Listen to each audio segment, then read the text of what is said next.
And Hi, okay, what we're going to do on this segment is we're going to do a therapy session, and I am going to be the therapist and Susan will be the client, and we're going to try to demonstrate a piece of Rogerian therapy. And given that nobody knows the client, this will be the initial intake interview. So, hi Susan, my name is Heather. Hi. I was wondering if we could just spend some time talking and I could get to know you a little bit better. Okay. Did you want to know something in particular? Maybe tell me what brings you here today. I just kind of felt a little lost lately. Okay, so feeling a little lost. I don't know. You know, things at work, at home. At work, at home. Well, I don't know. I got reprimanded at work for something, and I don't know. It just has kind of made me feel like I'm not sure what I'm doing there, why I'm there. Okay, so there's kind of a sense of confusion about what's going on at work or your purpose at work. Yeah, maybe purpose. Kind of like whether I want to be there or not. Okay. And I don't know. I didn't think it was that big of a deal as to get reprimanded like that. Okay. So this has been kind of confusing to you. Confusing, maybe even hurtful. So you want to tell me a little more about that situation? Well, you know, I had shared an idea that I was going to be working on, or that I thought would be helpful at work, and you know, I thought my boss was okay with it, and so I went ahead and started doing some new things at work, and somebody complained to the boss, and then he started yelling at me that I didn't have authorization to do this, and it was a bad reflection on the company, and I mean, he was just yelling and yelling and yelling at me, and you know, I didn't know what to say, so I just kind of ran away. Okay. Okay, so this really became a big thing with your boss just yelling. Mm-hmm. Yeah. And you, as this is going on, Say that again? as you're sitting there listening. Oh, I think I started to feel tearful and small and maybe ashamed. Okay. So I don't think I could even function on a professional level at that point. Okay. So you were just really feeling kind of very small and just didn't even think you could stay in the situation. No, in the professional that's level. exactly right. In fact, I wanted to get away from there. So I did just kind of leave. Okay. So this situation has still been left unresolved, and I just kind of tried to avoid the situation. Okay. Okay, so, and you continued avoiding?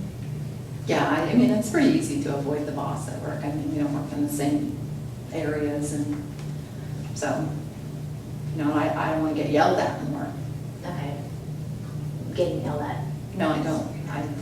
I got yelled at a lot as a child, and I do not want to be put in the position to have to endure that more. Okay. So something about this situation, maybe you said you got yelled at a lot as a child. I did. I just could never do anything right as a child in the eyes of my father. Because, you know, nothing was just ever good enough. So, you know, I got yelled a lot, so I kind of learned just to stay out of the way, Okay. and I could avoid that situation. Okay.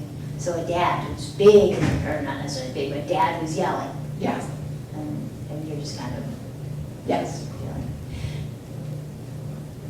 Say more about that.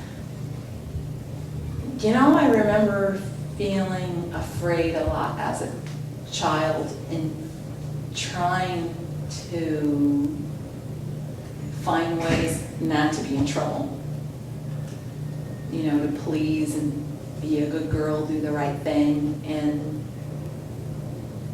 I don't know that it was ever really accepted.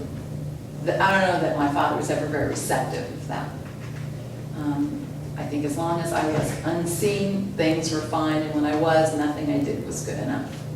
And I was often the recipient of scolding and yelling and demeaning and all of those things. And I don't know, I hadn't thought about whether the situation at work was like that, but I think my response to it probably is to get out of the way. Okay. So maybe some of the feelings that your boss brought up at work and some of the feelings that you had when your dad would be reprimanding you as a child were kind of... Maybe. Yeah, that might be the case, is, you know, maybe I did, I mean, because I'm a professional person. I mean, normally I know how to respond, you know, as a professional, and I suddenly felt nothing like that in that circumstance. You know, maybe feeling small and scared was like feeling like a child in many ways, and I think maybe he was treating me in that way.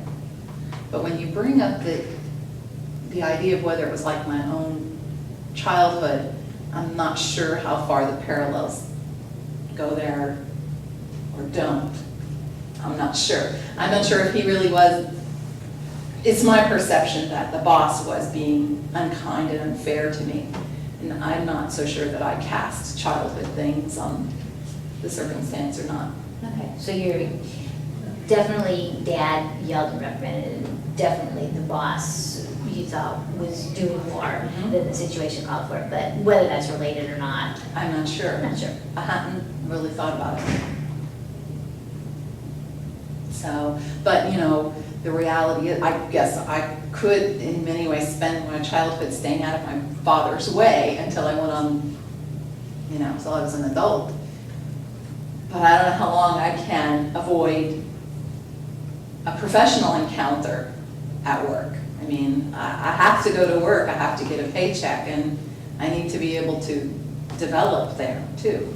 So avoiding dad may have been easier than avoiding your boss, maybe. Yeah, well, you know I did that already. It's in hindsight. That's in hindsight. This is something that's still in the present and the future. So I don't see how though I could constantly avoid him.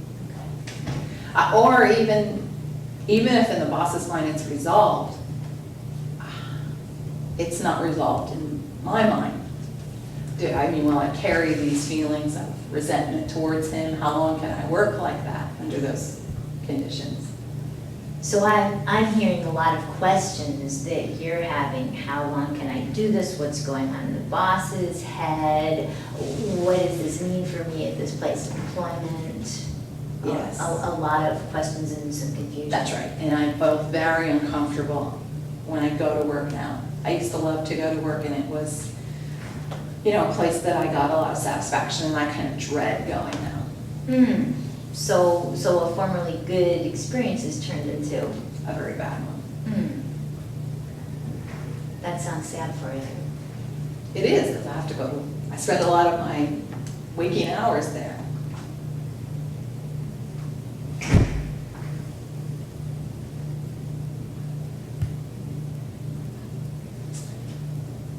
But, you know, I don't think that the boss is necessarily going to seek me out to resolve this. So it might mean that if there's going to be a resolution, that I have to be the one who makes the gesture. And, yeah, because my other option is to get a new job. I don't know that I want to do that either. So, it's hard. So it's a tough decision. Do I look within myself and find kind of the courage or strength or whatever to make the approach Mhm. with my boss, or do I do nothing, or do I think of leaving a job where I got a lot of satisfaction? And I think that's probably the crossroads that I find myself at now. Well, Susan, I think this crossroads is a good place to stop the session for today. Okay. Thank you.